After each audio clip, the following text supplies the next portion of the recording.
মানে বিশ্বের সবচেয়ে বড় ফিতনা ছিল দ্বিতীয় বিশ্বযুদ্ধ। তার আগে একটা হয়েছে প্রথম বিশ্বযুদ্ধ, যেখানে প্রায় কয়েক কোটি মানুষ মারা গেছে, আর সেকেন্ড ওয়ার্ল্ড ওয়ারে আরো বেশি মানুষ মারা গেছে। তো এখন বিশ্বকে ঠেলে দেওয়া হচ্ছে একটা থার্ড ওয়ার্ল্ড ওয়ারের দিকে, মানে যে কোনো সময় একটা তৃতীয় বিশ্বযুদ্ধের আশঙ্কা করছেন। এখনকার যারা মিলিটারি অ্যাফেয়ার্স নিয়ে পড়াশোনা করেন, ওয়ার্ল্ড অ্যাফেয়ার্স নিয়ে পড়াশোনা করেন, তারা এগুলো বলতে পারবেন ভালো। বিশ্বকে একটা খাদ্য মন্দার দিকে ঠেলে দেওয়া হচ্ছে, বিশ্বকে একটা দুর্ভিক্ষের দিকে ঠেলে দেওয়া হচ্ছে, এবং মহামারীর মধ্য দিয়ে অলরেডি কিন্তু আমাদের বিভিন্ন দেশের ইকোনমিক অবস্থা ভালো না। তার উপরে খাদ্য সংকট, তার উপরে যে বৈশ্বিক যুদ্ধগুলো, আমদানি রপ্তানি বন্ধ হয়ে যাচ্ছে, তেল গ্যাসের দাম বেড়ে যাচ্ছে, জনগণ হাহাকার করছে। এই পলিটিক্যাল গ্লোবাল অ্যাফেয়ার্সের ফিতনা এগুলো। তা আপনাকে এই জন্যই প্রথমে আমি একটা কথা বললাম যে ফিতনাময় একটা পরিবেশে একজন মুমিন যার অন্তর্দৃষ্টি আছে, যে কোরআন এবং সুন্নাহ দিয়ে এই বিশ্বের এই রহস্যগুলো উদ্ঘাটন করতে পারে, সে ভালো থাকতে পারে না। তার মনটা সবসময় কিন্তু মানে ব্যাকুল থাকবে যে কিভাবে এইসব সমস্যা থেকে নিজে উত্তরণের পথ খুঁজতে পারি, আর আমার পরিবারকে বাঁচাতে পারি, আর আমার জনগণকে বাঁচাতে পারি। আর যদি আপনি আত্মকেন্দ্রিক হন, স্বার্থপর হন, তাহলে নিজের চটকায় তেল দিবেন, নিজে ভালো থাকলেই বাপের নাম। তো দেখুন, এই জামানার কথাই নবীজি বলছেন সাল্লাল্লাহু আলাইহি ওয়াসাল্লাম, তোমাদের সামনে এমন একটা যুগ আসছে, নবীজি বলছেন জামানা সাবরিন, কঠিন জামানা, যে জামানায় ঈমান নিয়ে চলাটা হবে হাতের মধ্যে আগুন নিয়ে চলার মতো।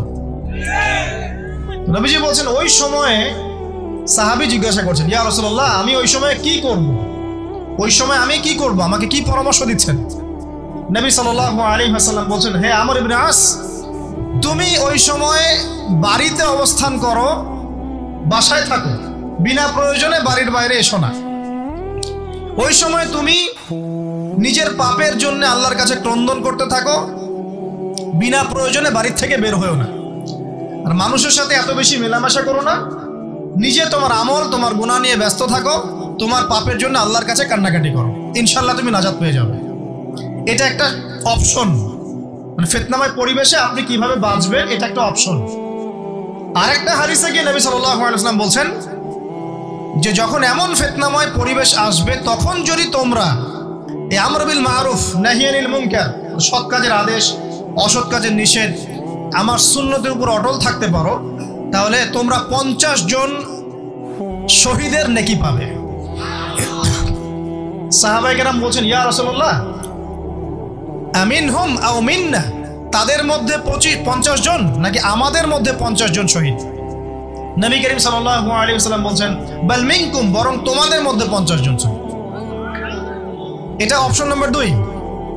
এক কি বললাম, আপনি নিজেকে নিয়ে ব্যস্ত থাকেন, বাসায় থাকেন, বিনা প্রয়োজনে বাড়ির থেকে বের হবেন না, মানুষের সাথে কম মেলামেশা করেন, এবং নিজের পাপের জন্য আল্লাহর কাছে কান্নাকাটি করেন, নিজের আমল নামা নিয়ে ব্যস্ত থাকেন, ইনশাআল্লাহ নাজাত পাবেন। 2 নাম্বার, যদি আপনার কাছে আরো বেশি যোগ্যতা থাকে এবং আপনি আরো বেশি সাহসী হন এবং আপনি উম্মার, দেশের জনগণের কল্যাণ কামনা করেন, তাহলে অন্যদেরকেও এই ফিতনাময় পরিবেশে টিকে থাকার ফর্মুলা বলে দেন। এখানে সবর করেন, আমর বিল মারুফ নাহি আনিল মুনকারের কাজ করেন, আল্লাহ পাক আপনাকে ইনশাআল্লাহ 50 জন শহীদ সাহাবী নেকি দিবেন। আরো অপশন আছে। কি অপশন? ওই যে আসহাবুল কাহফ কি করেছিল, একটা ফিতনাময় পরিবেশ থেকে নিজেরা আস্তে করে সরে গিয়েছে। যখন আপনি পরিবেশকে পরিবর্তন করতে আর পারছেন না, দাওয়াত দিয়েও কোনো কাজ হচ্ছে না, মানুষ কথাও শুনছে না, জুলুম নির্যাতন বাড়তেই আছে, টিকে থাকা মুশকিল, তখন তাদের হিসেবের দায়িত্ব আল্লাহর উপর ছেড়ে দেন, আপনি ওখান থেকে ডিসকানেক্টেড হয়ে যান। এমনও হাদিস আছে। হয়তো আপনার কাছে মনে হচ্ছে না এখনো ওই যুগ আসে নাই, কিন্তু আমি আপনাকে বলে দেই যে কোরআন এবং সুন্নাহর চোখ দিয়ে যদি আপনি দেখতে শেখেন এবং বর্তমান বিশ্বের প্রেক্ষাপটটা অ্যানালাইসিস করার যোগ্যতা আপনি অর্জন করেন কোরআন সুন্নাহর চোখ দিয়ে, আপনি বুঝতে পারবেন সেই সময় অনেক আগেই চলে এসেছিল। এখন ফিতনা এবং ফাসাদময় এই পরিবেশে আমরা কি করতে পারি, ছোট স্কেলে, বড় স্কেলে না, ছোট স্কেলে। আমি আজকে বড় বিষয় নিয়ে কথা বলতে আসি নাই, কারণ আমি চিন্তা করলাম যে আসলে প্রথমে যদি ব্যক্তিকেন্দ্রিক বিষয়টা ঠিক না হয়, বড় বিষয় আলোচনা করে কোনো লাভ নাই। আগে ব্যক্তি যদি ঠিক না হয়, বড় বিষয় আলোচনা করে আসলে কোনো লাভ নাই, আপনারা বুঝবেনও না, মাথার উপর দিয়ে চলে যাবে। এখন গ্লোবাল অ্যাফেয়ার্স নিয়ে কথা বলে খুব একটা ফায়দা নাই আপনাদের। এখন ইকোনমিক পুরো এই সুদভিত্তিক সিস্টেম আপনি চেঞ্জ করতে পারবেন না, এবং পুরো যে তাগুতি ব্যবস্থা আপনি চেঞ্জ করতে পারবেন না। আপনি কি করতে পারবেন? আপনি নিজেকে পরিবর্তন করতে পারবেন, আপনার পরিবারকে পরিবর্তন করতে পারবেন। এতটুকু আপনার পক্ষে এখন পর্যন্ত সহজ, ঠিক না ভাই? ঠিক কথা। এটা আপনি এখন করতে পারবেন। তো এটার ফর্মুলা কি? ফর্মুলা ঘাটতে গিয়ে আল্লাহ পাক আমার মাথার মধ্যে একটা হাদিস নিয়ে এসে দিলেন। কারণ আমি বিশ্বাস করি যে আপনারা বলছেন মৌলানা, আল্লামা, আমি আসলে এমন কিছু নই। এই কথাগুলো আসলে আমার সাথে যায় না। আমি নিতান্তই একজন ছোট মানুষ এবং তালেবে ইলম, জ্ঞানের পথের পথযাত্রী। আর আমি তালেবে ইলম হয়ে থাকতে চাই। আমি মুফতি নই, আমি মুহাদ্দিস, মুফাসসির বা এই যে শব্দগুলো আপনারা বলছেন, এমন কিছুই নয়। আসলে কিয়ামতের মাঠে আমি জান্নাতে যেতে পারবো কিনা আমি নিজেই জানি না। যখন কোনো মানুষ নিজেকে অনেক বড় মনে করা শুরু করবে, বুঝে নেবেন সে ইবলিসের আনুগত্য করা শুরু করেছে আর কি। কারণ ইবলিস বলেছিল আবা ওয়াস্তাকবারা, আমি খলাকতানি মিন নার ওয়া খলাকতাহু মিন তিন, আমাকে সৃষ্টি করেছেন আগুন দিয়ে, আদমকে সৃষ্টি করেছেন মাটি দিয়ে, আমি কেন আদমকে সিজদা করতে যাব? তো এটা ইবলিসের চরিত্র, আবা ওয়াস্তাকবার, সে উদ্ধত হয় এবং অহংকার প্রদর্শন করে। তো আমি মনে করি যে আমি কিছু বলি না, আল্লাহ রাব্বুল আলামিন আমাকে বলার তৌফিক দেন মাত্র, আলহামদুলিল্লাহ। তা আমার মাথায় একটা হাদিস আসছে, সকাল থেকে ঘুরছে। সেটা হচ্ছে, দেখুন, বারা ইবনে আযিব রাদিয়াল্লাহু আনহু থেকে বর্ণিত হাদিসটা আসছে এবং হাদিসটা বিশুদ্ধ। এখান থেকে আমি মূল আলোচনা যাচ্ছি যে একদিন আনসার মানুষদের মধ্যে, আনসার কারা? আমাদের আনসার বাহিনী। আনসার কারা? যারা মুহাজির সাহাবীদেরকে আশ্রয় দিয়েছিল মদিনায়, তাদেরকে কি বলা হয়? আনসার। তাহলে শব্দটা সুন্দর না? তাহলে আমাদের বাহিনীর নামটাও সুন্দর, মাশাআল্লাহ। তো আনসার সাহাবীদের মধ্যে একজন ইন্তেকাল করেছেন, ইন্না লিল্লাহি ওয়া ইন্না ইলাইহি রাজিউন। এখন তাকে দাফন করা হচ্ছে, আর নবী সাল্লাল্লাহু আলাইহি ওয়াসাল্লাম কবরের পাশে চুপ করে বসে পড়লেন। তার বসা দেখা দেখি বাকি সাহাবীরাও তাকে ঘিরে গোল করে বসে পড়লেন। তারা বলছেন, আমরা এমন ভাবে এখানে বসেছিলাম যেন আমাদের মাথার উপরে পাখি এসে বসতে পারে, চুপচাপ, কোনো নড়াচড়া নাই। দেখেন রাসূলের সাথে বসার সুন্নত, দেখেন কোরআন এবং হাদিসের মাহফিলে বসার কিন্তু সুন্নত আছে। এখানে বসে দুনিয়াবি এত গল্পগুজব করা যাবে না, এই মোবাইল টোবাইল হাবিজাবি নিয়ে এত ব্যস্ত থাকা যাবে না, দিলের কান দিয়ে শুনতে হবে, ঠিক আছে? আদব আছে, না হলে কথা আপনার উপর তাসির করবে না। তারা এমনভাবে বসেছিলেন যেন মাথার উপরে পাখি বসতে পারে, সুবহানাল্লাহ। এবার নবী করিম সাল্লাল্লাহু আলাইহি ওয়াসাল্লাম বলছেন যে যখন মাইয়েতকে কবরে শোয়ানো হয় তখন সে তাকে দাফন করে যাওয়া ব্যক্তিদের হাঁটার খসখস আওয়াজ শুনতে পায়। এরপরে তাকে যখন শুইয়ে দেওয়া হয়, সে যদি মুমিন ব্যক্তি হয় তাহলে তার মাথার দিকে তার সলাত এসে দাঁড়িয়ে যায়। দুনিয়াতে আপনি যে নামাজগুলো পড়েছেন, আমি যে নামাজগুলো পড়ছি, এগুলো মাথার দিকে দাঁড়িয়ে যায়। ডান দিকে চলে আসে তার সওম, সওম মানে কি? রোজা।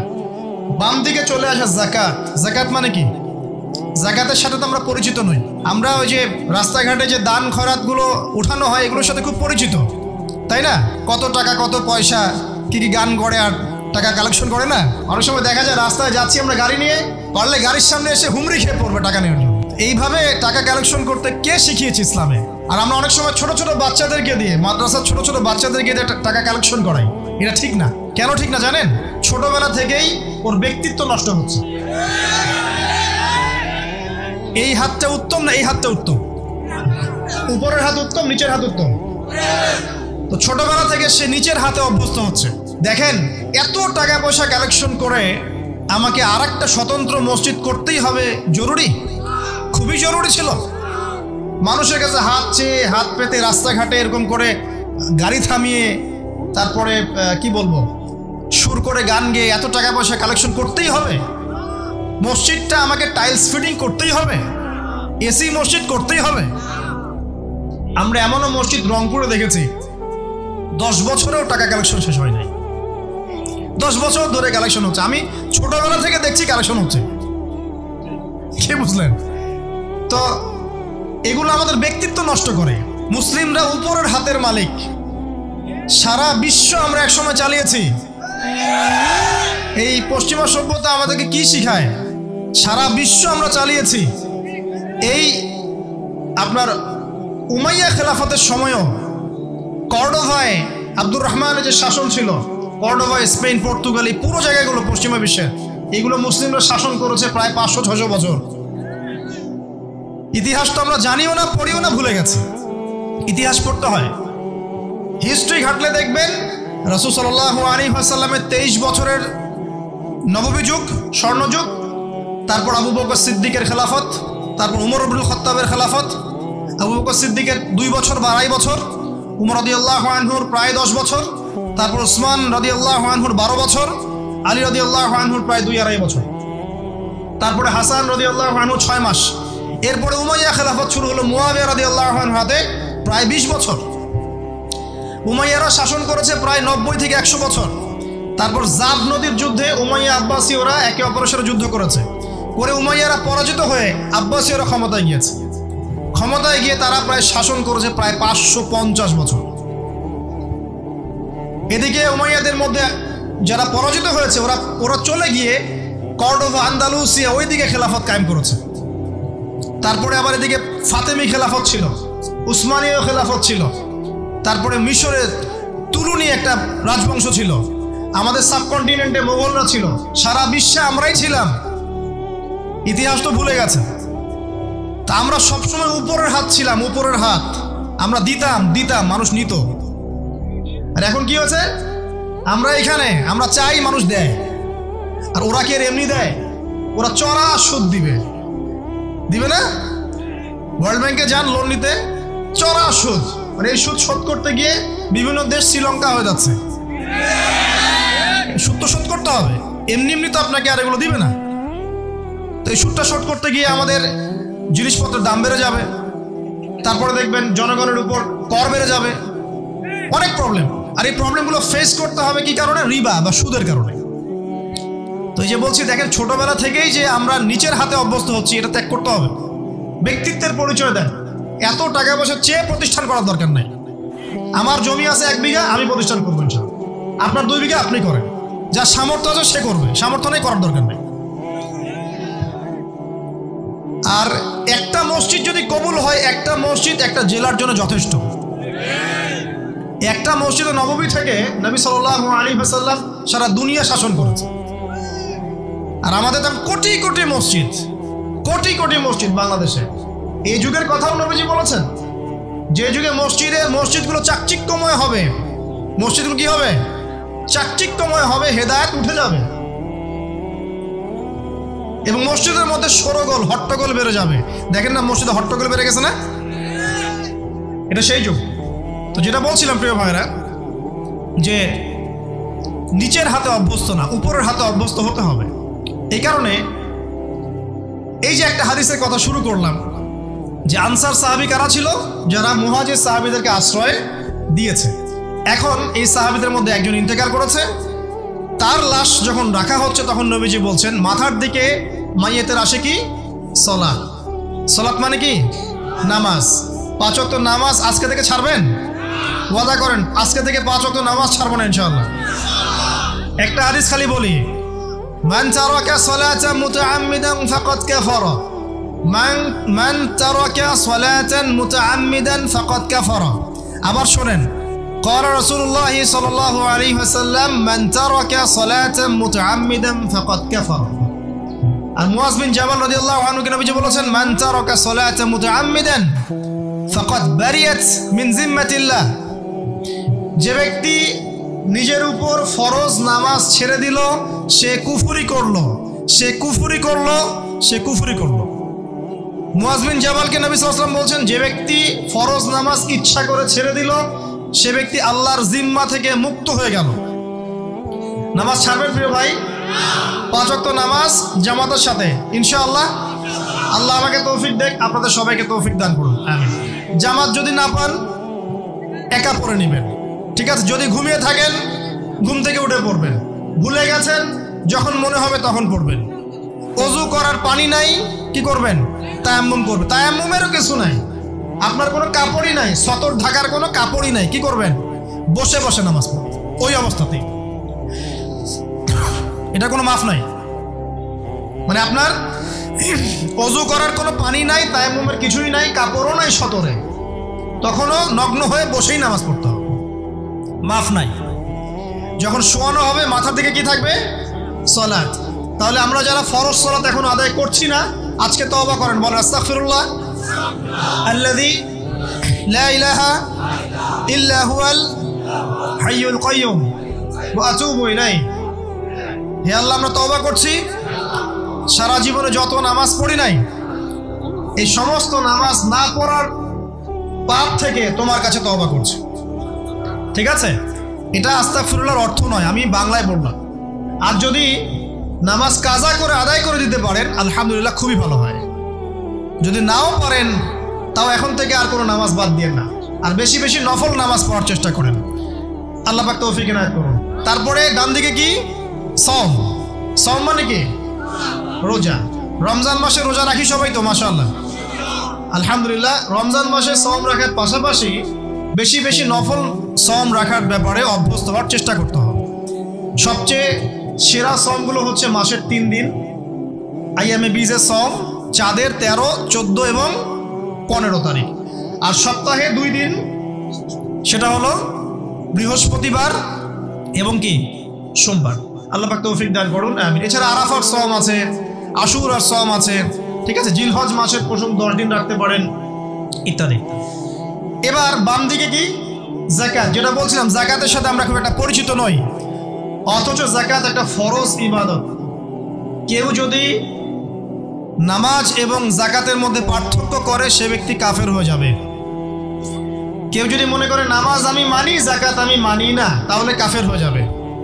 নিসাব পরিমাণ সম্পদ হলে প্রত্যেক মুসলিমের উপর যাকাত ফরজ, ঠিক আছে।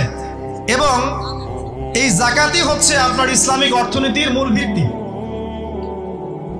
তো যে কথা বলছিলাম প্রিয় ভাইরা, দেখুন, যাকাত ইসলামিক অর্থনীতির মূল ভিত্তি।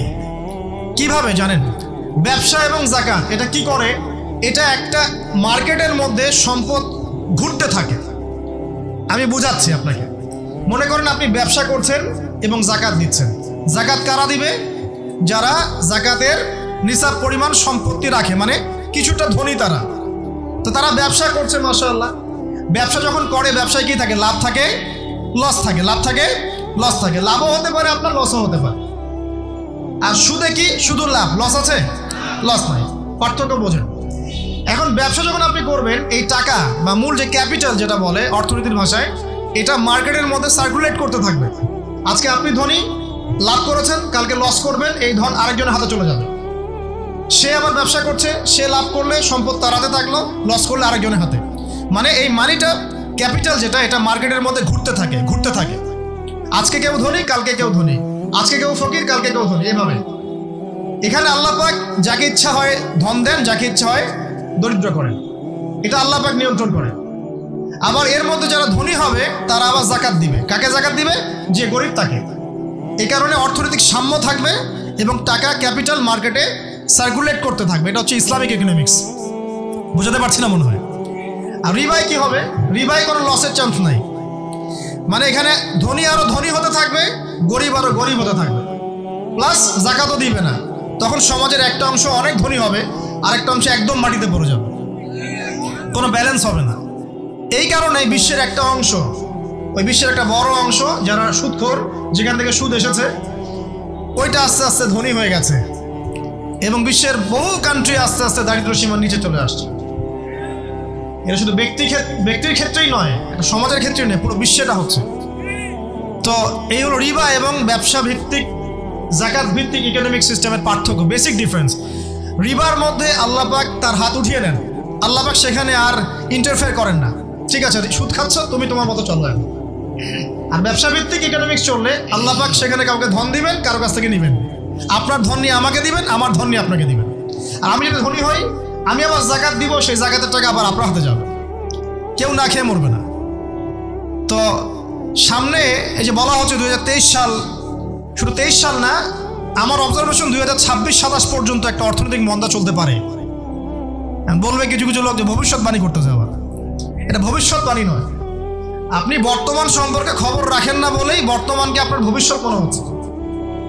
আমাদের অনারেবল মিনিস্টার যারা আছেন ওদেরকে জিজ্ঞাসা করেন, তাদেরকে জিজ্ঞাসা করেন, তারাও বলছেন যে 2023 সাল থেকে 26 সাল খাদ্য মন্দার মধ্যে যাবে। দেখেন নাই, তারা এই কথা বলছেন কারণ তারা বুঝতে পারছেন ওয়ার্ল্ডের অবস্থা ভালো না। এখানে একটা সলিউশন বলছে, ইচ্ছা হলে আপনি গ্রহণ করতে পারেন, ইচ্ছা হলে নাও করতে পারেন। আমার তো চাপিয়ে দেওয়ার কোনো ক্ষমতা নাই। ফাযাক্কির ইন্নামা আনতা মুযাক্কির, আপনি শুধু উপদেশদাতা। লাস্তা আলাইহিম বিমুসাইতির, আপনি কারো প্রতি দারোগা নন। কি উপদেশ? এই যে যাকাত, যেটা যাকাত, আমাদের যাকাত যেটা আছে, এটাকে একটু বড় পরিসরে কালেক্ট করার চেষ্টা করতে হবে। করে যদি আমরা সুষ্ঠু বন্টন করতে পারি গরিবদের মাঝখানে, ইনশাআল্লাহ কেউ খাদ্য অভাবে মারা যাবে না ইনশাআল্লাহ। আল্লাহ পাক আমাদেরকে বোঝার তৌফিক দান করুন। এর পাশাপাশি তারা যেটা বলেছেন, ইকোনমিক সেকশনের লিডার যারা আছে তারা যেটা বলছেন এটা ঠিক বলছেন। তারা বলছেন কৃষিভিত্তিক অর্থনীতির কথা বলছেন, এটার সাথে আমি 100% একমত।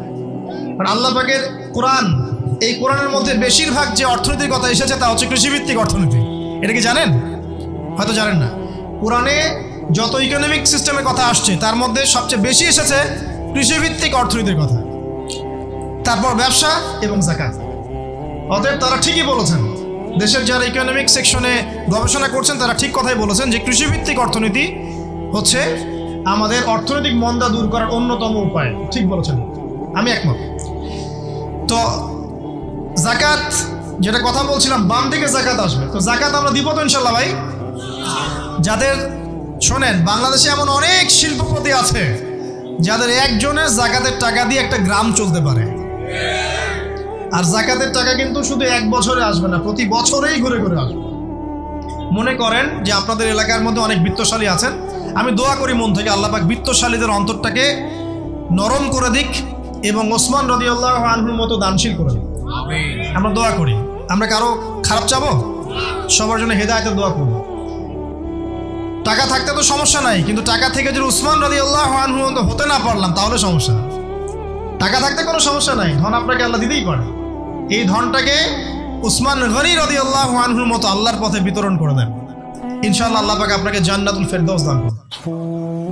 তো অনুরোধ থাকবে, দেখেন আপনারা যদি একটা এলাকার যাকাত কালেক্ট করতে পারেন, মনে করেন কথার কথা এখানে কিছু মেয়ে আছে যারা খারাপ পথে পা বাড়িয়েছে, আমার কথা বুঝতে পারছেন? আচ্ছা, এরকম পল্লী অনেক জায়গায় আছে না? এক বছরের যাকাতের টাকা দিয়ে সমস্ত যৌনপল্লীর মেয়েদেরকে কাজ দেওয়া সম্ভব, কর্মে আনা সম্ভব।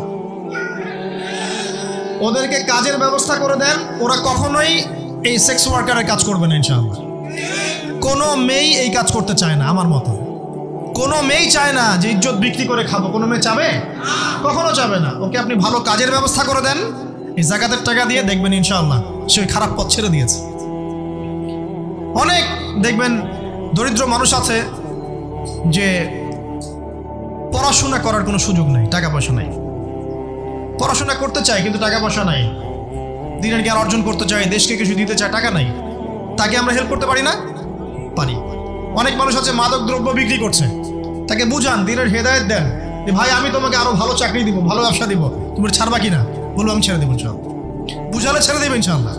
তো এই যে মেগা প্রজেক্ট যেটা কথা বলি আমরা, আত্ম উন্নয়নমূলক বলেন, যুব উন্নয়নমূলক বলেন, বা কান্ট্রি ডেভেলপমেন্টের কথা বলেন, এখানে যাকাত একটা বড় শক্তি হতে পারে।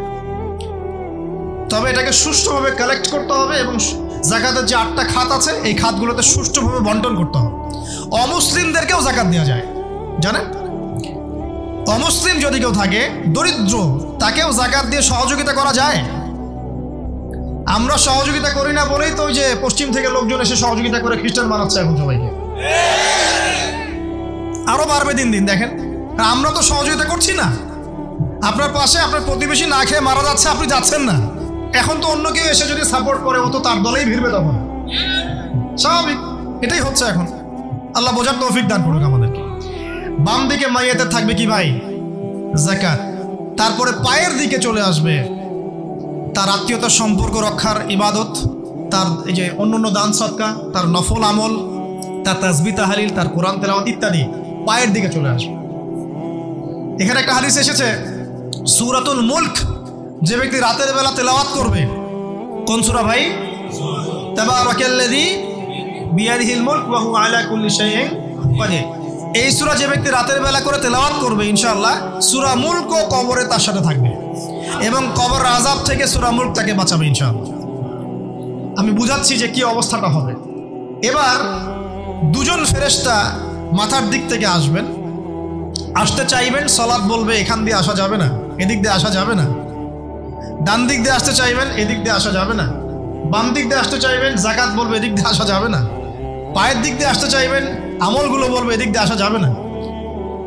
তখন যাই হোক তারা আসবেন। এটা কথা কি? এটা কথাটা হচ্ছে যে সলাতের গুরুত্ব, মানে সে সলাত আদায় করেছে, সে আমার হক আদায় করেছে, আমি তার পক্ষে আছি, পক্ষে বোঝাচ্ছে। রোজা বলবে আমি ওর পক্ষে আছি, তাকে আপনি কোনো শাস্তি দিবেন না, আমি তার পক্ষে আছি। আপনারা দুজন তাকে শাস্তি দিবেন না, আমি যাকাত তার পক্ষে আছি, এটা পক্ষে থাকার কথা।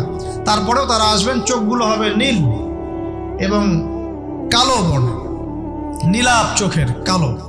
মুনকার নাকি উঠে বসিয়ে দেওয়া হবে। এবার তিনটা প্রশ্ন।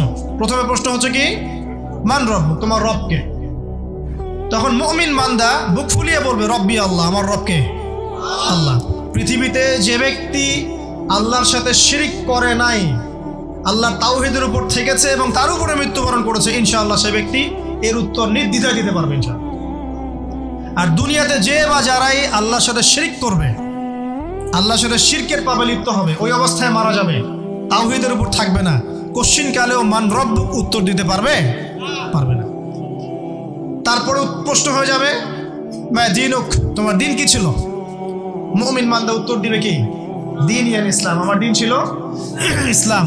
এখানে শুনে রাখেন, পৃথিবীতে যারা ইসলামকে পরিপূর্ণরূপে পালন করবে তারাই এই উত্তর দিতে পারবে ইনশাআল্লাহ। যারা ইসলামকে ঠাট্টা বিদ্রুপের হাসি তামাশার পাত্র বানিয়েছে, মন চাইলে কিছু করি, মন চাইলে কিছু করি না, সহজগুলো একটু আমল করি, বাকি কিছুর আমল ধারি না, হ্যাঁ, নামাজ পড়ি, সুদ ছাড়তে পারি না, ঠিক আছে, বছর বছর উমরা করি, এদিকে ঘুষ দুর্নীতি ছাড়তে পারি না, ইসলামকে ঠাট্টা তামাশার পাত্র বানিয়েছে, এরা কোশ্চিন কালে উত্তর দিতে পারবে না মা দিন দিনে পরিপূর্ণরূপে ইসলামে প্রবেশ করতে বলেছেন আল্লাহ রাব্বুল আলামিন। যারা পরিপূর্ণরূপে ইসলামে প্রবেশ করবে এবং ইসলামের প্রতিটা মৌলিক বিধান মেনে চলবে, ইনশাআল্লাহ তারা এর উত্তর দিতে পারবে। এরপরে আসবে তৃতীয় প্রশ্ন। নবী সাল্লাল্লাহু আলাইহি ওয়াসাল্লামকে দেখানো হবে, যখন দেখানো হবে তখন সূর্য যখন ডুবে যায়, যে দৃশ্যটা আমরা দেখতে পারি না, ওই দৃশ্যটা ভেসে উঠবে এবং মুমিন বান্দা অস্থির হয়ে যাবে, বলবে আমাকে ছেড়ে দাও, আমি নামাজ পড়বো। সুবহানাল্লাহ। কারণ তার কাছে মনে হবে যে আসরের ওয়াক্ত হয়ে গেছে, আসরের ওয়াক্ত হয়ে গেছে, আসরের ওয়াক্ত চলে যাচ্ছে, আমাকে নামাজ পড়তে হবে। চিন্তা করেছেন? ওই যে একটা হাদিস আছে না, যে 7 শ্রেণীর মানুষকে আল্লাহ রাব্বুল আলামিন আরশের ছায়া দিবেন, তার মধ্যে এক শ্রেণীর মানুষকে যার অন্তর মসজিদের সাথে ঝুলে থাকে, তার মন মসজিদের সাথে ঝুলেছিল, এই সূর্য ডুবে গেল বলে আমাকে ছেড়ে দাও, আমি নামাজ পড়তে যাও। তখন ফেরেশতারা বলবেন তোমাকে নামাজ পড়তে দেয়া হবে, তবে তার আগে তুমি এর উত্তর দাও। কি উত্তর? এই ব্যক্তির দিকে তাকাও। তখন নবী সাল্লাল্লাহু আলাইহি ওয়াসাল্লামকে দেখানো হবে, সাল্লাল্লাহু আলাইহি ওয়াসাল্লাম দরুদ পড়বেন, বলা হবে যে এই ব্যক্তির সম্পর্কে তোমার কি ধারণা? মান হাযা রাজুল বুইসা ফীকুম, এই ব্যক্তি কে যাকে তোমাদের কাছে পাঠানো হয়েছিল? মুমিন ব্যক্তি নির্দ্বিধায় বলে দিবে যে তিনি হচ্ছেন আমার নবী মুহাম্মদুর রাসূলুল্লাহ সাল্লাল্লাহু আলাইহি ওয়াসাল্লাম। দেখুন, পৃথিবীতে যে বা যারাই নবী সাল্লাল্লাহু আলাইহি ওয়াসাল্লামের সুন্নতের উপর আমল করবে, ইনশাআল্লাহ সে তার উত্তর দিতে পারবে। দুনিয়াতে যারা নবীর সুন্নতের 5 পয়সা পরোয়া করছে না, তার আদর্শের 5 পয়সা দাম দিচ্ছে না, তারা কোশ্চিন কালে উত্তর দিতে পারবে না। নাম হতে পারে আব্দুর রহমান, আব্দুর রহিম, নবীর সুন্নতের ধারে না, তারা উত্তর দিতে পারবে না। নবীর সুন্নতের গুরুত্ব কত গভীর, এটা আমাদেরকে এখান থেকে বুঝতে হবে। তাই প্রিয় যুবক ভাইরা, মুসলিম ভাইরা, আমাদের জীবনটাকে নবীর আদর্শ এবং সুন্নতে ঢেলে সাজাতে হবে। সকাল থেকে সন্ধ্যা পর্যন্ত প্রতিটা কাজ করবো কার তরিকায়? রাসূলের তরিকায়। নামাজ পড়বো তার তরিকায়, রোজা, সিয়াম, হজ, যাকাত, আমল, মুআমালাত, আখলাক সব কার তরিকায়? নবী সাল্লাল্লাহু আলাইহি ওয়াসাল্লামের তরিকা অনুযায়ী ইনশাআল্লাহ। আল্লাহ পাক তৌফিক এনায়েত করুন, আমিন। এবার ফেরেশতা দুজন জিজ্ঞাসা করবেন অবাক হয়ে যে তুমি কিভাবে এটা জানলে, তুমি কিভাবে এই 3টা প্রশ্নের উত্তর দিতে পারলে? কারণ বেশিরভাগ মানুষ তো উত্তর দিতে পারবে না। বেশিরভাগ মানুষই এই উত্তর দিতে পারবে না, কারণ কিয়ামতের মাঠে 1999 জন মানুষ জাহান্নামে যাবে, নাউজুবিল্লাহ। তো এটা কঠিন পরীক্ষা। আল্লাহ রাসূল সাল্লাল্লাহু আলাইহি ওয়াসাল্লাম বলেছেন যে নিশ্চয়ই তোমাদেরকে এখানে পরীক্ষায় ফেলা হবে, আর তোমরা যদি এই পরীক্ষা জেনে তোমাদের মৃতদেরকে দাফন করা থেকে বিরত না থাকতে, তাহলে আমি তোমাদেরকে শুনিয়ে দিতাম কবরে কেমন পরীক্ষা হয়। মানে যদি আমরা শুনতে পারতাম যে কবরে কেমন পরীক্ষা হয়, আমরা ভয়ে আমাদের মৃতদেরকে দাফন পর্যন্ত করতাম না। এটা নবীজি বলছেন সাল্লাল্লাহু আলাইহি ওয়াসাল্লাম। তাকে জিজ্ঞাসা করা হবে যে তুমি কিভাবে জানলে এটা? বেশিরভাগ মানুষ তো পারে না উত্তর দিতে। তখন সেই ব্যক্তি বলে বসবে, সেই ব্যক্তি বলবে যে করাতু কিতাব আল্লাহ, আমি আল্লাহর কিতাব এই কোরআন পড়েছি। মুমিন বলবে আমি আল্লাহর কোরআন পড়েছি, ফাআমানতু বিহি, আমি এর উপর ঈমান এনেছিলাম, ওয়া সাদ্দাকতু, এবং সত্যায়ন করেছিলাম। সুবহানাল্লাহ। অতএব দুনিয়াতে যারা দ্বীনের জ্ঞান অর্জন করছে না, কোরআন পড়ছে না, হাদিস পড়ছে না, পড়াশোনার চেষ্টা করছে না, জানার চেষ্টা করছে না, কবরে পাওয়া ডিফিকাল্ট আছে। এটা একটা অন্যতম প্রশ্ন। আমরা কিন্তু মনে করি 3টা প্রশ্ন হচ্ছে, আসলে প্রশ্ন হচ্ছে কয়টা? 4টা। 3টার পরে আরো একটা এক্সট্রা। কিভাবে জানলে? তখন উত্তর দিচ্ছে আমি আল্লাহর কিতাব পড়েছি, ঈমান এনেছি, সত্যায়ন করেছি। সুবহানাল্লাহ। নবী সাল্লাল্লাহু আলাইহি ওয়াসাল্লাম হাদিসের পরের অংশে বলছেন যে যখন কাফের বান্দাকে উঠানো হবে, তখন ডানেও কিছু নাই, বামেও কিছু নাই, সামনে পিছনে কিচ্ছু নাই। মাথার দিক থেকে ফেরেশতারা চলে আসবেন, উঠিয়ে বসানো হবে, প্রশ্ন করা হবে কে তোমার রব? একটাই উত্তর, লা আদরি, আমি জানি না। নাউজুবিল্লাহ। কি তোমার দিন? লা আদরি, আমি জানি না। এই যে আল্লাহর তো খবর নাই, আল্লাহ পাকের বিধান মেনে চলার কোনো খবরই নাই, পরোয়াই নাই। সে জানবে কিভাবে ইসলাম কি জিনিস? সে জানবে কিভাবে আল্লাহ কি জিনিস? ও তো আল্লাহকে চিনেই না। দিব্যি বলে বেড়াচ্ছে মহাবিশ্ব সৃষ্টি হয়েছে বিগ ব্যাং থেকে, আল্লাহ বলে কেউ নাই। মানুষ সৃষ্টি হয়েছে বান্দর থেকে, নাউজুবিল্লাহ। ওই যে ডারউইনের মতবাদ, কি থিওরি অফ এভলিউশন নাকি? হ্যাঁ, তাই তো মনে হয়, অনেকদিন আগে পড়ছি ভাই, ভুলে গেছি। তো যাই হোক, মানুষ তো আল্লাহকে চিনছে না। এখনো মানুষ মনে করছে যে আল্লাহ বলতে কেউ নাই, এবং এই মুক্ত চিন্তার নামে, বাক স্বাধীনতার নামে নাস্তিকতার যে চর্চাটা বেড়েছে বাংলায়, এটা আশঙ্কাজনক। বড় বড় বিশ্ববিদ্যালয় থেকে পড়ে আসছে, অনেক সময় দেখলাম বড় বিশ্ববিদ্যালয়ের প্রফেসর, সে বলছে যে মহাবিশ্ব বিগ ব্যাং দিয়ে সৃষ্টি হয়েছে, সৃষ্টিকর্তা নাই এখানে। তো মুসলিম বিজ্ঞানীর একটা কথা বলতেন যে মানুষ বিজ্ঞান সম্পর্কে অল্প জানলে নাস্তিক হয়ে যায়, আর অনেক গভীর জ্ঞান অর্জন করলে আল্লাহর কাছে আত্মসমর্পণ করে। খেয়াল করে দেখবেন, ডক্টর, ইঞ্জিনিয়ার যারা বড় বড় লেভেলে চলে গেছেন, অনেক সিনিয়র, তারা কিন্তু বেশিরভাগ নামাজি দেখবেন, নামাজ পড়ে, দান সৎকার করে, সমাজ কল্যাণমূলক কাজ করে। তারা কিন্তু রোগীর সেবা করতে গেলেও বলে যে নামাজ পড়িয়েন, রোজা রাখিয়েন, তারা কিন্তু বলে। অনেক ডক্টর আমি দেখেছি এমন, যারা যত বেশি গবেষণা করে তারা তত বেশি আস্তিক হয়ে যায়, আর টুটাফাটা গবেষণা করলে নাস্তিক হয়ে যাবে। কত প্রশ্ন, ইসলামের এটা কেন, ওইটা কেন, ইসলামে বহুবিবাহ কেন, হ্যাঁ, ইসলামে কি পর্দার বিধান কেন, তারপর ইসলামে এত রেস্ট্রিকশনস, এত বাইন্ডিংস কেন, হ্যাঁ, স্বাধীনতা নাই কেন, কত প্রশ্ন। ইসলামের এগেন্স্টে কত তীর এখন ছোড়া হচ্ছে। তো এই ব্যক্তি কেমন করে উত্তর দিবে যে মাহদিনুক, তোমার দিন কি? আল্লাহর দিকে কত প্রশ্ন ছোড়া হচ্ছে, কত শিরকের পাপ আমরা করছি, অনেক সময় মুসলিম হয়েও শিরকের পাপ করছি। কিভাবে উত্তর দিবে মানরব্য? 3 নাম্বার প্রশ্ন যখন করা হবে, এই ব্যক্তিকে দেখো দেখি, সে বলবে যে আমি জানি না এই ব্যক্তিকে, তবে শুনেছিলাম, মানুষের মুখে শুনেছিলাম, মানুষ যা বলতো আমি তাই বলতাম। মানে সে রাসূল সাল্লাল্লাহু আলাইহি ওয়াসাল্লামের নাম শুনেছিল হয়তো বা, কিন্তু তার সুন্নত বা আদর্শ কখনো মেনে চলে নাই, পারল না। এবার জান্নাতি ব্যক্তি হলে কি হতো?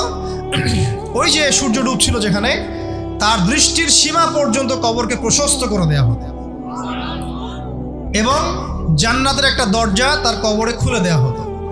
এটা কিভাবে করা হবে সেটা আল্লাহ পাক জানেন, এটার ব্যাখ্যা করার জ্ঞান আল্লাহ আমাদেরকে দেন নাই।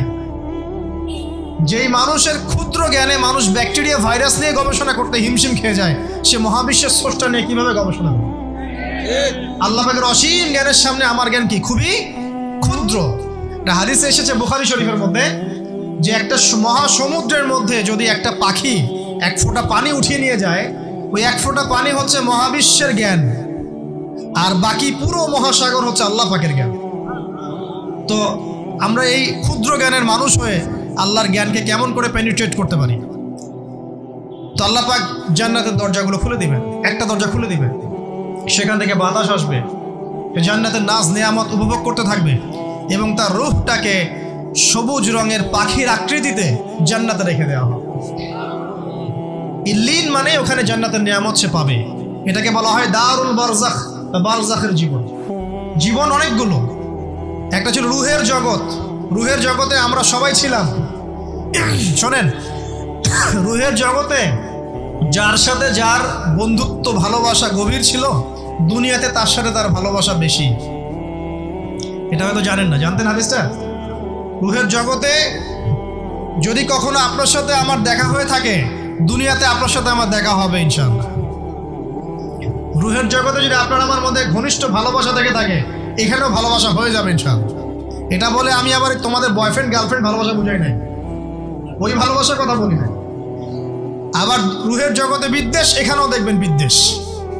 ওটা একটা জগৎ ছিল যেখানে আল্লাহ পাক সমস্ত আদম সন্তানকে সৃষ্টি করে তাদের রুহটাকে রেখেছিলেন এবং ওয়াদা নিয়েছেন।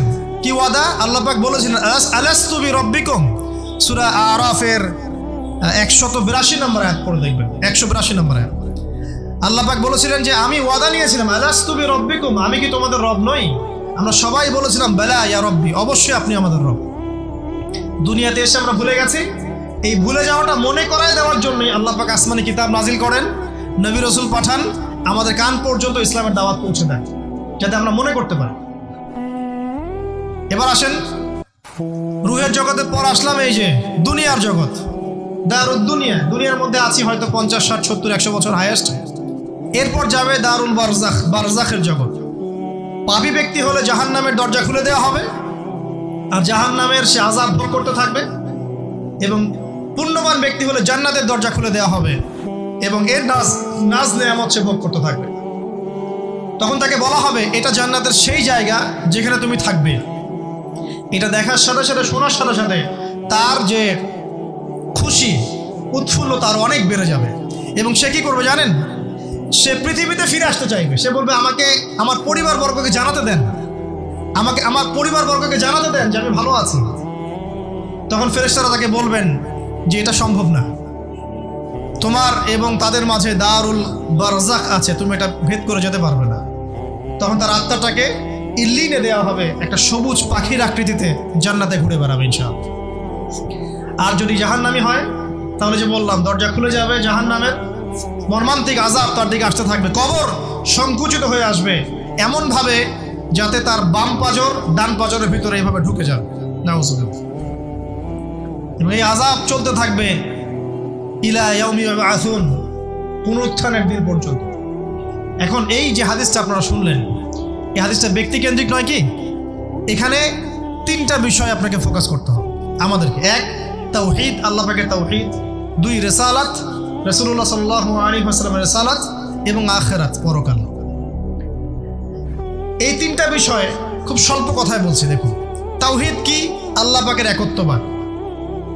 এক আল্লাহকে আপনি সৃষ্টিকর্তা মানবেন, রিজিক দাতা মানবেন, পালন কর্তা মানবেন, সন্তান দাতা, ভালো মন্দের মালিক, সমস্ত কিছুর মালিক কে?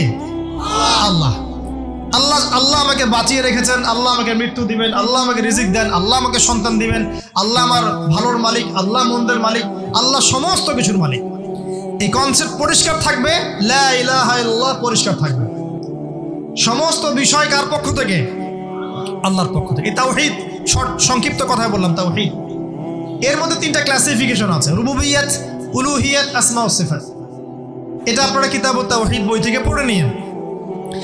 সংক্ষেপে বলে দেই, রুবুবিয়্যাত আল্লাহ পাকের সমস্ত বিষয়গুলো তার দিকে সম্বন্ধ করা, সৃষ্টিকর্তা, পালনকর্তা, রিজিক দাতা সবকে আল্লাহ। উলুহিয়্যাত কি?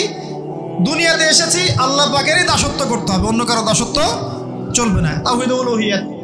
আসমা ও সিফাত কি? আসমা সিফাত মানে হচ্ছে আল্লাহ পাকের নাম গুণাবলীগুলো আছে, আল্লাহ পাক রহমান, আল্লাহ পাক রহিম, আল্লাহ পাক রাজ্জাক, হ্যাঁ, আল্লাহ পাক গফুর, আল্লাহ পাক শদীদুল ইকাব, সমস্ত গুণাবলী কার? আল্লাহ। এই হলো আসমা ও সিফাত।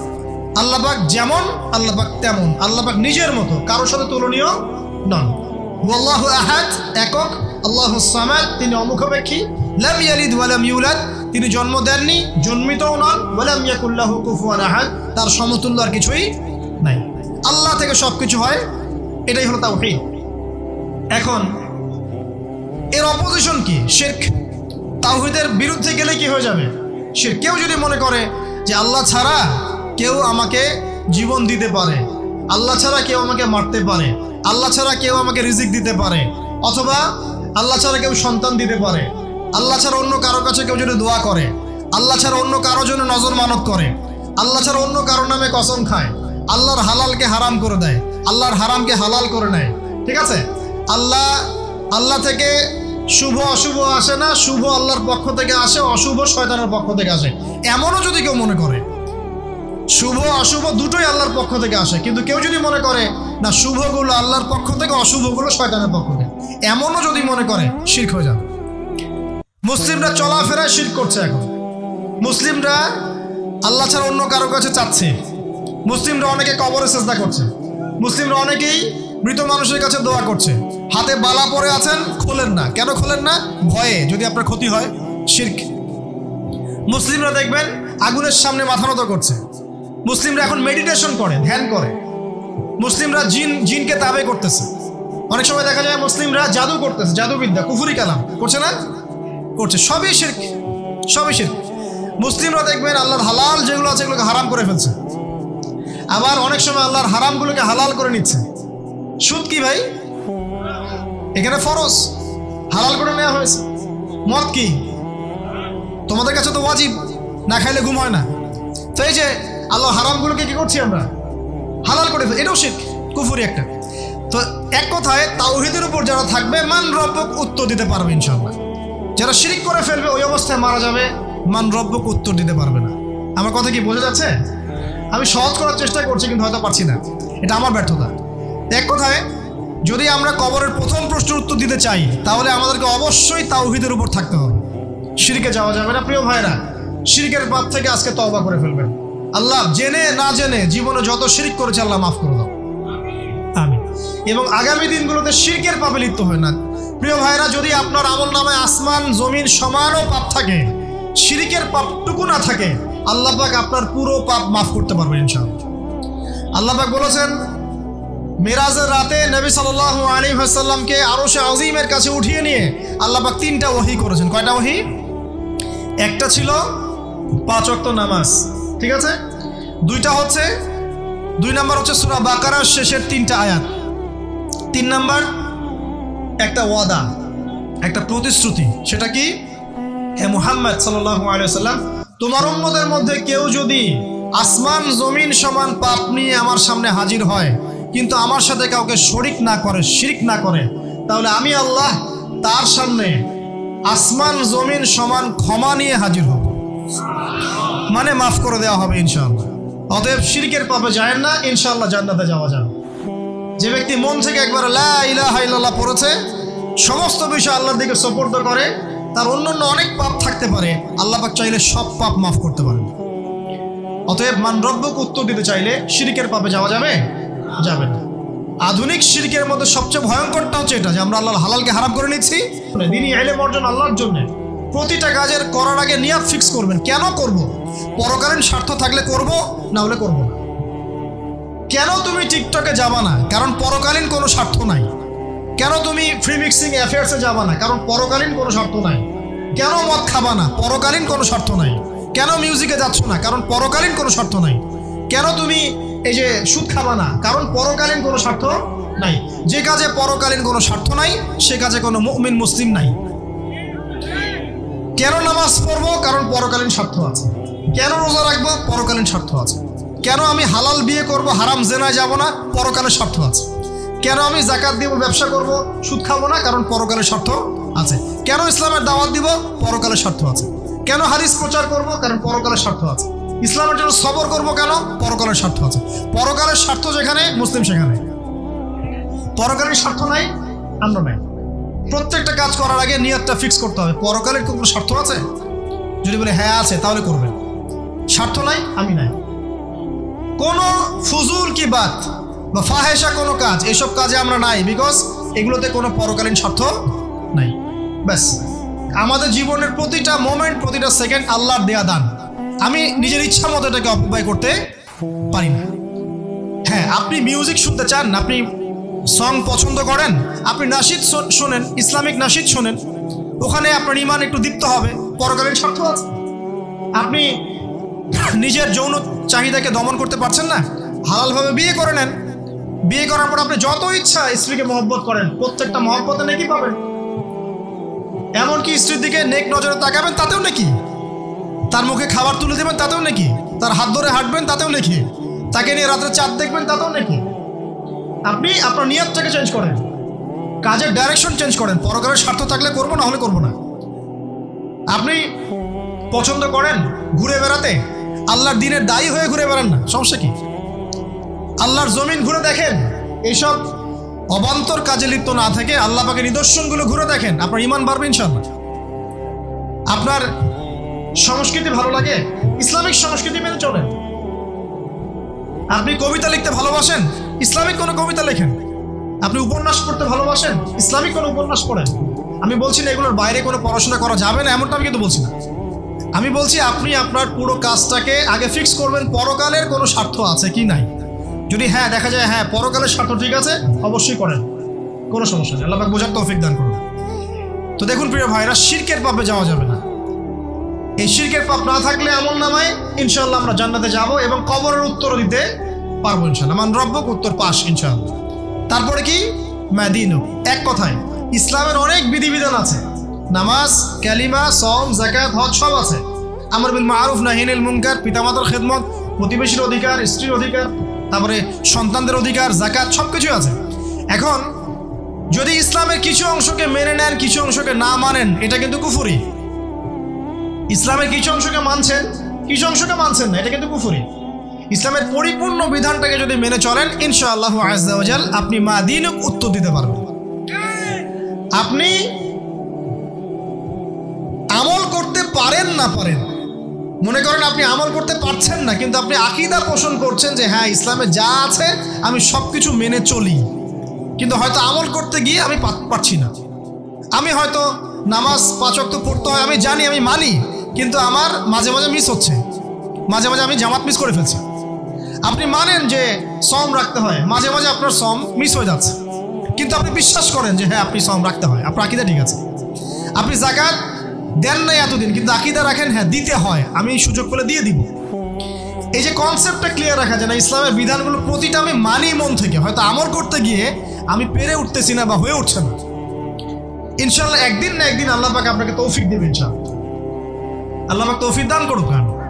কিন্তু কনসেপ্ট যদি ক্লিয়ার না থাকে যে আমি কিছু অংশ মানি, কিছু অংশ মানি না, এটা ইসলাম হলো না। উদখুলু ফিস সিলমি কাফা, পরিপূর্ণরূপে ইসলামে প্রবেশ করেন।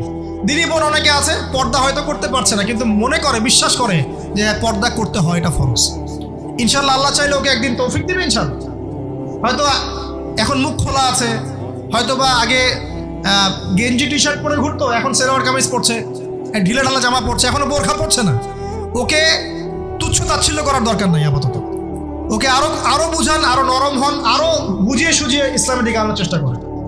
এত দূর এসেছে, ওই পর্যন্ত যাবে ইনশাআল্লাহ।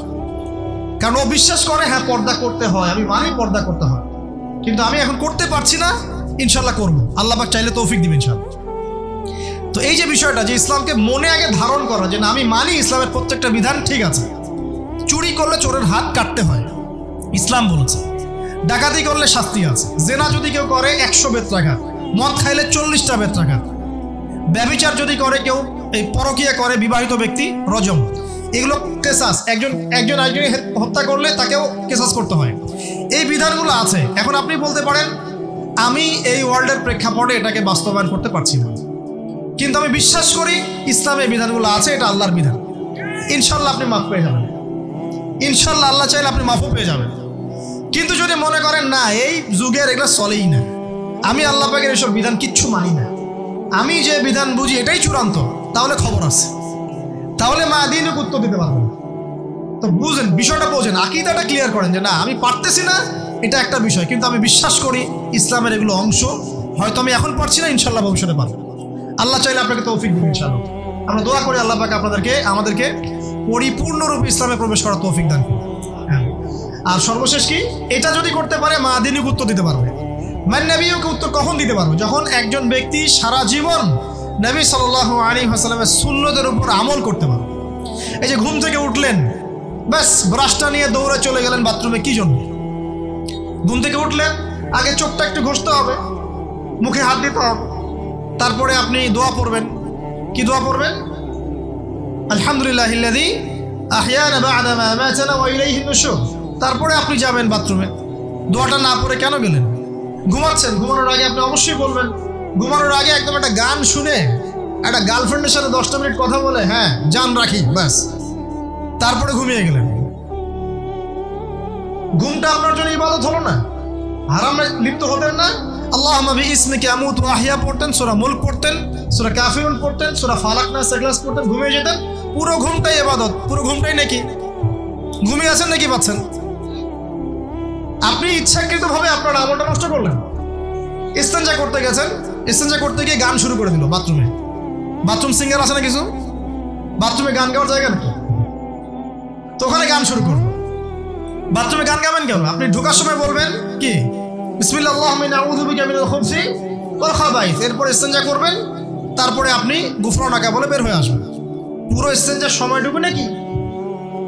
নামাজ পড়তে দাঁড়িয়েছেন, এখানে রিয়া কোনো লৌকিকতা থাকবে না, লোকজন আমাকে দেখছে আমি ভালো করে নামাজ পড়ি, এমন থাকবে না। নামাজে দাঁড়িয়েছেন আল্লাহর জন্য খালেস। এখন আল্লাহ আপনার মাঝখানে আর কেউ নাই, আল্লাহ আপনার মাঝখানে আর কেউ নাই। এমনকি যা ইচ্ছা তাই নামাজ পড়বেন। একদল বের হয়েছে, এখন দেখি 2 ওয়াক্ত নামাজ পড়ে। তাদের বক্তব্য হচ্ছে যে 5 ওয়াক্ত নামাজ নাকি কোরআনে নাই, আর ওরা খালি কোরআন মানে হাদিস নাকি মানে না। কত যে ফেরকা এখন বের হয়েছে আল্লাহ ভালো জানে। তো 5 ওয়াক্ত নামাজ কোরআনে নাই বলে, সুবহানাল্লাহ। তো 2 ওয়াক্ত নামাজ পড়ে। তো এখন নামাজ কি মন গরম ভাবে পড়লেই হবে? ফজরের নামাজে দাঁড়িয়েছেন, ফজর নামাজ কয় রাকাত? 2 রাকাত। এখন আমি যদি বলি নামাজ তো ভালো কাজ, 2-এর জায়গায় 4 পড়লে কি সমস্যা ফজরে? যদি এমনটা বলি হবে? কেন হবে না? কারণ নবী সাল্লাল্লাহু আলাইহি ওয়াসাল্লাম 2 পড়েছেন, আমাকে 2 পড়তে হবে, সিম্পল। 4 পড়লে আপনার নামাজ বাতিল। ফজরের নামাজ 4 রাকাত পড়লে নামাজ কি বাতিল হবে না? মাগরিবের নামাজে দাঁড়িয়েছেন, 3 রাকাত নামাজ। তাহলে আপনি মনে চিন্তা করছেন না 3-এর জায়গায় আমি 4 পড়বো, 5 পড়বো। নামাজ তো ভালো জিনিস, বেশি করলে কি সমস্যা? সবকিছু বেশি করতে হয় না। রাসূলুল্লাহ সাল্লাল্লাহু আলাইহি ওয়াসাল্লাম যা দিয়েছেন তাই করতে হয়। এর নাম সুন্নত। বাইরে গেলে হবে কি? বেদাত। প্রত্যেকটা কাজ খেয়াল করতে হবে। তো প্রত্যেকটা আমল এভাবে। নামাজ, এই যে রোজা রাখবেন, রমজান মাসে রোজা রাখলে এটা ফরজ। আর আপনি চিন্তা করেন রোজা তো ভালো জিনিস, আমি রমজানও রাখবো, শাবান পুরো 2 মাসে রাখবো, হবে? দেখেন, নফল বিষয়টা আলাদা, আমি ফরজের কথা বলছি। কেউ যদি মনে করে ফরজ রোজা আমি 2 মাসে রাখবো, রমজানও রাখবো, শাবানও রাখবো, রোজা ভালো জিনিস করলে কি সমস্যা? হবে? হবে না। এভাবেই হজ করতে হয় ওইখানে আরাফার মাঠে। আপনি মনে করেন কুড়িগ্রামে হজের একটা জায়গা বানাইলাম আমরা, মনে করেন কথার কথা, এমনও কিন্তু জায়গা আছে মানুষ অন্য জায়গায় হজ করে। কিন্তু আপনি ভাবছেন এমনি এমনি বলছি, এমন অনেক ফেরকা আছে মুসলিমদের মধ্যে, মুসলিম নামধারী, এগুলো মুসলিম না, হজেরও জায়গা বানাইছে আলাদা, ওখানে হজ করে, ওখানে তাওয়াফ করে। এখন হজ যেখানে করতে হবে ওখানে না করে যদি এখানে করে হবে? হবে না। যাকাত দেওয়ার একটা লিমিট আছে, এইটুক দিতে হবে। আপনি এখন কম দিলেন, হবে? আবার দিলেন না, আমি একদম বেশি দিয়ে ফাটায় ফেলাবো একেবারে, সেখানে হবে? তো এই জিনিসগুলো খেয়াল রাখতে হবে যে আমাদের এক কথায় নবী সাল্লাল্লাহু আলাইহি ওয়াসাল্লামের সুন্নাহটা মেনে চলা। আমলের ক্ষেত্রেও একইভাবে, আপনার অর্থনৈতিক জীবনেও, নামাজ রোজা হজ জাকাত আপনার পারফেক্ট। এবার আপনি এসেছেন অর্থনীতির ক্ষেত্রে, এসে মাশাআল্লাহ দাড়ি টুপি জুব্বা নিয়ে মাপে কম দিচ্ছেন, চলবে? দাড়ি টুপি জুব্বা আছে, মানুষকে ঠকাচ্ছেন, মজুত করছেন, সিন্ডিকেট করছেন, অনেক সময় সরকারকে বিব্রত করে ফেলছেন, মাল মজুত করছেন, দাম বেড়ে যাচ্ছে, বিব্রত হচ্ছে সরকার, হবে? দাড়ি টুপি পাগড়ি জুব্বা পরে, ভিতরটা আগে। ইমান ভিতরে না থাকলে দাড়ি টুপি দিয়ে লাভ আছে? তাকওয়ার ভিতরে না থাকলে আমার দাড়ি টুপি দিয়ে লাভ আছে? মুহসিন হতে হবে। সো ইকোনমিক সেকশনে গিয়েও নবীর আদর্শ ভুলে যাওয়া যাবে না, সেখানেও তার আদর্শ মেনে চলতে হবে। এভাবে সমাজ জীবন, পরিবার, সর্বক্ষেত্রেই নবীর সুন্নাহ মেনে চললে পরে ওই ব্যক্তিকে উত্তর দেওয়া যাবে ইনশাআল্লাহ, তিনি আমাদের নবী মুহাম্মদ রাসূলুল্লাহ সাল্লাল্লাহু আলাইহি ওয়াসাল্লাম। সর্বশেষ গিয়ে বলা হবে কিভাবে জানলে? তখন উত্তর কি দিবে? মুমিন, আমি আল্লাহর কিতাব পড়েছি, ঈমান এনেছি, এরপরে আমি সত্যায়ন করেছি। তার মানে পড়াশোনা করতে হবে না ভাই? আল্লাহর কিতাব পড়তে হবে না? কারা কারা আল্লাহর কিতাব পড়তে জানেন হাত তোলেন। আলহামদুলিল্লাহ। আগামী রমাজান আসার আগেই পুরো কোরআন এক খতম করবেন, পারা যাবে ইনশাআল্লাহ। এবং প্রত্যেক দিন আমাকে ওয়াদা করেন, প্রত্যেক দিন এক পারা করে কোরআন তেলাওয়াত করবো, পারবেন ইনশাআল্লাহ? না বলেন পারবো ইনশাআল্লাহ? পারবো ইনশাআল্লাহ। আল্লাহ পাক তৌফিক দান করুন, আমিন।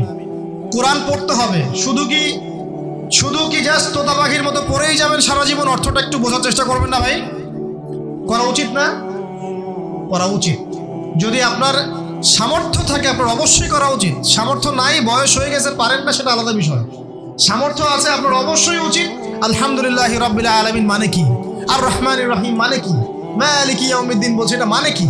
ইয়াকা না'বুদু বলছি, ওয়া ইয়াকা নাস্তাঈন, এর অর্থ কি? ইহদিনাস সিরাতাল মুস্তাকিম মানে কি? সিরাতাল্লাযীনা আন'আমতা আলাইহিম গায়রিল মাগদুবি আলাইহিম ওয়ালাদ-দালিন, কি অর্থ, কি বললাম? নামাজে এটার অর্থ জানলে মনোযোগ কি ডানে বামে যাবে? যাবে না ইনশাআল্লাহ। এই যে আল্লাহ পাক বলছেন, ইয়া আইয়ুহাল্লাযীনা আমানুত্তাকুল্লাহ, হে মুমিনগণ আল্লাহকে ভয় করো, হাক্কা তুকাতিহি ওয়া লা তামুতুন্না ইল্লা ওয়া আনতুম মুসলিমুন, তোমরা এমনভাবে আল্লাহকে ভয় করো, ভয় করার মতো ভয় করো, এবং পরিপূর্ণ মুসলিম না হয়ে মৃত্যুবরণ করো না। এর অর্থটা জানলে ভালো লাগলো না? বুঝতে পারলাম না কোরআনটা? আল্লাহ বলছেন ওয়াযারু মা বাকিয়া মিনার রিবা, সুদের অবশিষ্ট অংশ ছেড়ে দাও। ওয়া ইল্লাম তাফআলু ফাআযানু বিহারবিন মিনাল্লাহি ওয়া রাসূলিহি, যদি না করো আল্লাহ এবং রাসূলের সাথে যুদ্ধের ঘোষণা শুনে রাখো। অর্থ জানলে হেদায়েত পাওয়া যায় না? অতএব অর্থটা জানার চেষ্টা করেন। আল্লাহ পাক তৌফিক ইনায়াত করুন। হ্যাঁ, অর্থ বোঝার ক্ষেত্রে যদি কোনো প্রতিবন্ধকতা পান সামনে, আলেম ওলামার কাছে যাবেন, জিজ্ঞাসা করে অর্থ জেনে নেবেন। নিজে নিজে আবার মন করে ব্যাখ্যা করতে যায় না। কোরআন বুঝতে গেলে হাদিস লাগবে, হাদিসগুলো পড়তে হবে। হাদিসের কিছু বই কিনবেন, রিয়াদুস সালেহিন, ফয়জুল কালাম, এই যে আপনারা পড়েন, মুনতাকার হাদিস পড়েন, ঠিক আছে, বুলুগুল মারাম মিন আদিল্লাতিল আহকাম, মিশকাতুল মাসাবিহ, এই বইগুলো বাসায় রাখবেন।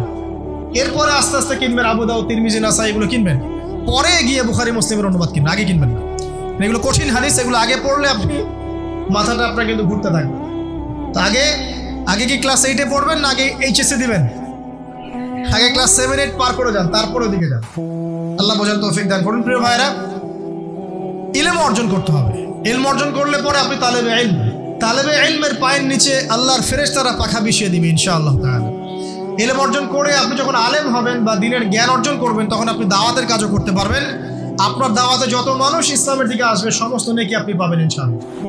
এবং যখন আপনি আরো বড় আলেম হয়ে যাবেন, আল্লাহ তৌফিক দান করুন, তখন আসমানের যত মাখলুক এবং জমিনের যত মাখলুক, এমনকি গর্তের মধ্যে যে পিপিলিকা আছে সেগুলাও, এমনকি সাগরের নিচের মাছ আপনার জন্য ইস্তেগফার করবে, দোয়া করবে ইনশাআল্লাহ। আল্লাহ পাক আমাদের সবাইকে শিরক মুক্ত আমল করার তৌফিক দান করুন, আমিন।